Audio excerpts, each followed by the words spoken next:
We had many ideas for this video assignment, most of them motivated by the different versions of this play, especially those from the last few decades.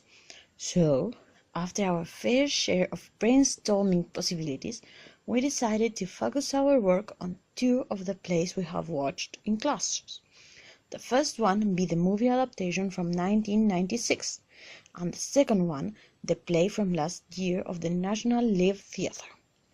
We realized how both plays shape the to be or not to be speech into what they thought would create the most sensible approach to their version of Hamlet.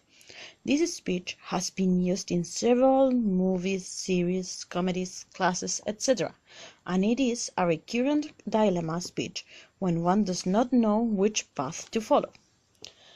Now, going back to these adaptations, we can be sure of three main things at first. 1. Both of them are really long plays.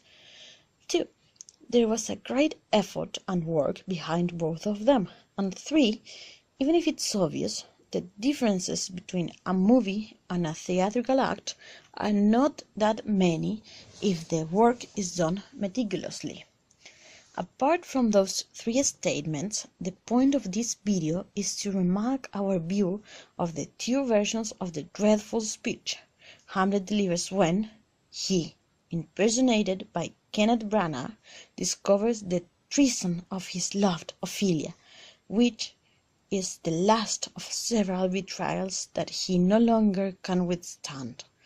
Or, when represented by Benedict Cumberbatch, he proclaims it as a vision of all the hardships that he is to face as he has just seen his dead father. In order to better explain our point of view, here are two timelines. So, here we have both chronologies, right? In both cases, we first know of the dreadful wedding, the first backstaff for Hamlet. This one given by his mother, the one he always saw professing her eternal love to her husband, Hamlet's father, who is, by Hamlet's word, not 2 hours dead yet. Then we have the encounter with the ghost of his father, who in both cases says, "Avenge me," with his deep and scary ghost tone. And at the next point is where we have the breaking point of both adaptations. In the upper timeline, we see how there is the treason of his friends. Why?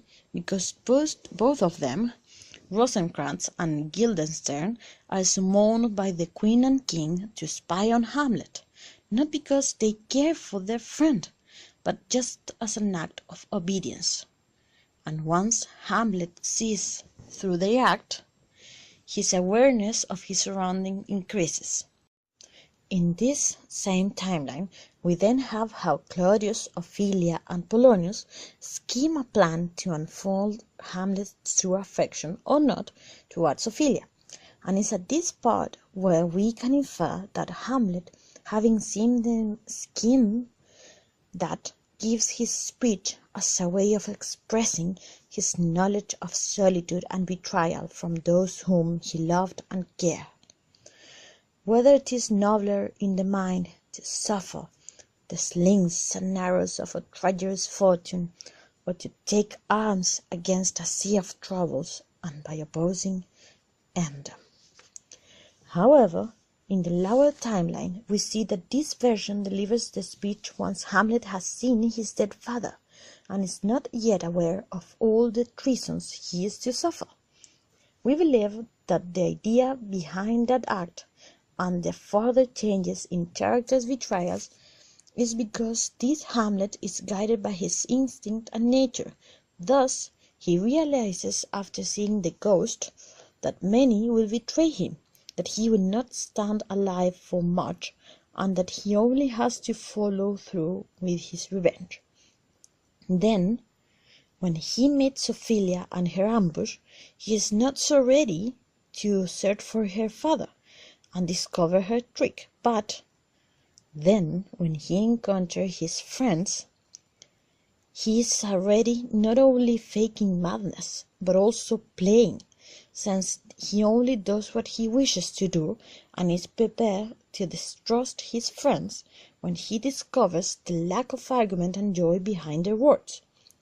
Thus, and as the play both follow a similar course of action after these differences, we would add our conclusion next. We infer that the National Live Theatre wanted to give Hamlet a more free act as a childish one, in which he would follow his wishes not only for madness but for instinct, and his playful acts protected him in some way from all the atrocities that were to come. Whereas the 1996 adaptation wanted to be so close to the original play, and they passed that with flashing colors, that they made us all believe from moment one that Hamlet was crazy, mad, and he only wanted the revenge, because that was the aim, to keep the essence of Shakespeare's Hamlet. And that's why both of them changed the to be or not to be location of that speech.